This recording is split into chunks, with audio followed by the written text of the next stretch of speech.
ካታጎሪስ ኦፍ ፖፑሌሽንስ ፖሊሲስ የምንላቸው የህዝብ ቁጥር ማሻሻያ የምንላቸው ደግሞ የህዝብ ቁጥር ፖሊሲ የምንላቸው ሞስትሊ እነዚህ ሁለት አይነት ፖፑሌሽን ፖሊሲዎች አሉ። አንደኛው ፕሮናታሊስት ፖሊሲ የምንለው ነው። ሁለተኛው አንቲናታሊስት ፖፑሌሽን ፖሊሲ ነው። ፕሮናታሊ ፖሊሲ የምንለው ኢንከሬጅ ፖፑሌሽን ግሮዝ ነው። ፖፑሌሽን ግሮዝን ኢንከሬጅ ያደርጋል። ያኛው ደግሞ ፖፑሌሽን ግሮዝን ለአንድ ሀገር ኢኮኖሚ ወይም ደግሞ ዲቨሎፕመንት ስጋት ሊሆን ስለሚችል የህዝብ ቁጥራቸውን እድገት መግታት ስለሚገባቸው ከፍተኛ የሆነ ሜጀርመንት ወይም ደግሞ ፖሊሲ ኢንተርፌር በማድረግ የህዝብ ቁጥሩን እድገት ይገታሉ ማለት ነው። ወይም ደግሞ ፖፑሌሽን ፖሊሲ ነድፈው ህዝብ ቁጥሩን እንዳይጨምር ራሱን የቻለ ፖሊሲ ዲዛይን አድርገው ወደ ስራ ላይ ያውላሉ ማለት ነው። በዛ ምክንያት የፖፑሌሽን እድገቱን መቆጣጠር ይችላሉ ማለት ነው። Which countries are just supporting the pronatalist and which countries are supporting the antinatalist population policy የሚለው let us see.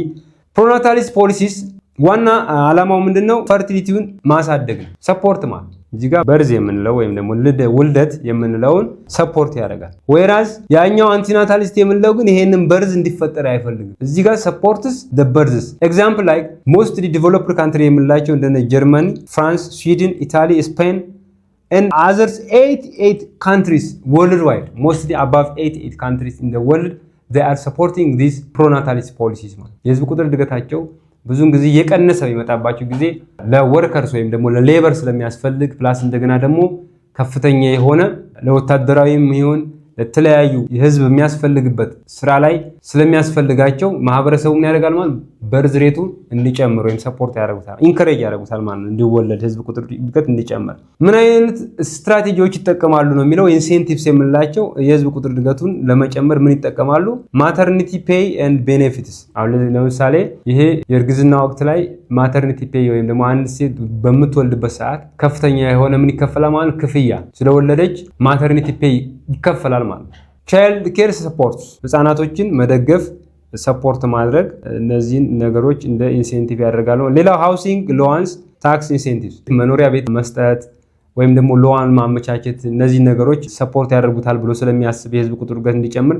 ፍሌክሲብል ወርክ አወርስ ለምሳሌ የማይመቻቸው ከሆነ ፍሌክሲብል የሆነ ወርክ አወር በሚመቻቸው ሰዓት ስራ እንዲሰሩ ይመቻችላቸዋል ማለት። እነዚህ እንግዲህ ኦል ዚስ አር ምንድናቸው?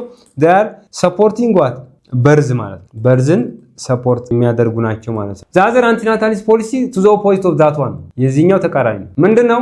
ፖፑሌሽን እድገቱ መጨመር የለበትም። ምክንያቱም ከፍተኛ የሆነ ስጋት ይፈጥራል። ፖፑሌሽኑ በጨመረ ቁጥር ኢኮኖሚ ላይ ስጋት ይፈጥራል። ፕላስ እንደገና ደግሞ ዲፈረንት ካይንድ ኦፍ ፕሮብለምስ ለምሳሌ እንደ ፖቨርቲ የምንላቸው ሊመጡ ይችላሉ ተብሎ ነው የሚታሰበው። በዚህም ምክንያት ወይም ደግሞ ኢንቫይሮንመንታል ዲግራዴሽን ሀፕን ሊያደርግ ይችላል። ይሄ የህዝብ ቁጥር እድገት መቀነስ መቻል አለበት ብሎ ነው እርምጃ የሚወስዱት። አብዛኛውን ጊዜ ዴቨሎፒንግ ካንትሪስ በማደግ ላይ ያሉ ሀገሮች የህዝብ ቁጥር እድገታቸው ከፍተኛ ነው፣ ፈርቲሊቲ ሬት ሃይ ነው።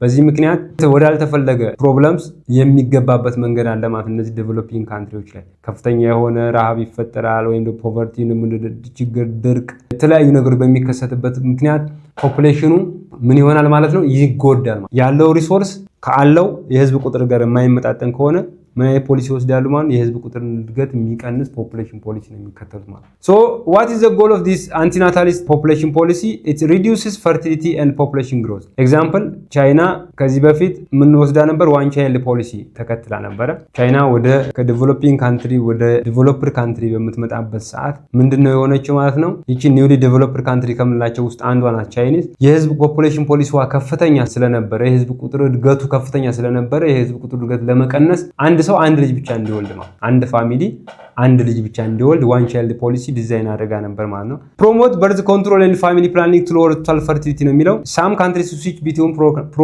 ኤንድ አንቲናታሊስት ፖሊሲስ ቤዝድ ኦን ቼንጂንግ ኒድስ። ብዙውን ጊዜ አንዳንድ ሀገሮች አንቲናታሊስት ከነበሩ ወደ ፕሮናታሊስት ሊሄዱ ይችላሉ። ፕሮናታሊስት ከነበሩ ወደ አንቲናታሊስት ፖፑሌሽን ፖሊሲ ሽፍት ሊያደርጉ ይችላሉ። ኢንትሮዳክሽን ቱ ፖፑሌሽን ኮንትሮልስ ሜጀርስ ስናይ ምን ናቸው እነዚህ? ጊዜ እዚህ ጋር ዲቴል እናቀርበው አንችልም። ነገር ግን እንደ ኢንትሮዳክሽን ብለን የምናቀርባቸው እነዚህ ፖፑሌሽን ኮንትሮል ሜጀርስ ኮንሰርን ኦቨር ራፒድ ፖፑሌሽን ግሮዝ ሲንስ ማልተስ ከፍተኛ የሆነ የህዝብ ቁጥር እድገት እንደ ማተር ተወስዶ ወይም ከፍተኛ ትኩረት ተሰጥቶት ማልተስ የህዝብ ቁጥር እድገት ፖቨርቲ ሊያመጣ ይችላል፣ ከፍተኛ የሆነ ፕሮብለም ሊያመጣ ይችላል ብሎ ያን ሐሳብ ካነሳው ጊዜ ጀምሮ ኮንሰርን ተሰጥቶታል ማለት። ለምሳሌ በ1974 ወርልድ ፖፑሌሽን ኮንፈረንስ ላይ ቡቻሪስት 130 ካንትሪስ አግሪድ ኦን ፋሚሊ ፕላኒንግ ወይም ደግሞ ስሎዊንግ ግሮዝን ምን አድርገዋል? አክሴፕት አድርገዋል ማለት። ይሄ የቤተሰብ ምጣኔ የምንለውን ፋሚሊ ፕላኒንግ እንደሚያስፈልግ የህዝብ ቁጥር እድገት ለመቀነስ ወይም ደግሞ የተለያዩ ስትራቴጂዎችን በመቀበል የህዝብ ቁጥር እድገት መቀነስ ይቻላል የሚለውን እንደ ፖሊሲ ወስደዋል ማለት 1974 ጀምሮ። በ1994 እንደገና ኢንተርናሽናል ኮንፈረንስ ኢን ካይሮ ሊንኪንግ ፖፑሌሽን ኮንትሮል ዊዝ ዲቨሎፕመንት አዝ ዌል አዝ ዋት ዊሜንስ ኢምፓወርመንት ከዲቨሎፕመንት እና ከዊሜንስ ኢምፓወርመንት ጋር አብሮ አያይዘውታል። ከረንት ግሮዝ ሬት በምናይበት ሰዓት ግሎባሊ እዚህ ጋር 1.5 ፐር ይር ፖፑሌሽን ኩድ ደብል ኢን ሌስ ዛን 50 ይርስ ማለት ይሄ ደብሊንግ ታይም የምንለው ብዙውን ጊዜ ምንድነው 70 ኦቨር ግሮዝ ሬት ነው። ለምሳሌ እዚህ ጋር በምናይበት ሰዓት 1.5 ከሆነ ኦልሞስት 70 ዲቫይድድ ባይ 1.5 it is around what 50 years የሚሆን ምንድነው ማለት ነው ደብሊንግ ታይም አንድ ህዝብ ራሱን ደብል የሚያደርግበት ታይም ማለት። ለምሳሌ ሌትስ ሴይ ኢትዮጵያ ላይ የነምበር ኦፍ ፖፑሌሽኑን 100 ሚሊዮን 100 ሚሊዮን ህዝብ አላት ኢትዮጵያ ብለን ካሰብን መቼ በዚህ ዓመት ወይም ደግሞ በዚህ ዘመን 100 ሚሊዮን ካላት ግሮዝ ሬቷ 1.5 አካባቢ ከሆነ ደብሊንግ ታይሙ ያንን 100 ሚሊዮን ደብል የሚሆን 200 ሚሊዮን የሚሆንበት ታይም እንለዋለን ደብሊንግ ታይም እንለዋለን ማለት። ይሄን ደብሊንግ ታይም ለማግኘት 70 ኦቨር ግሮዝ ሬት አድርገን እናገኘዋለን ማለት።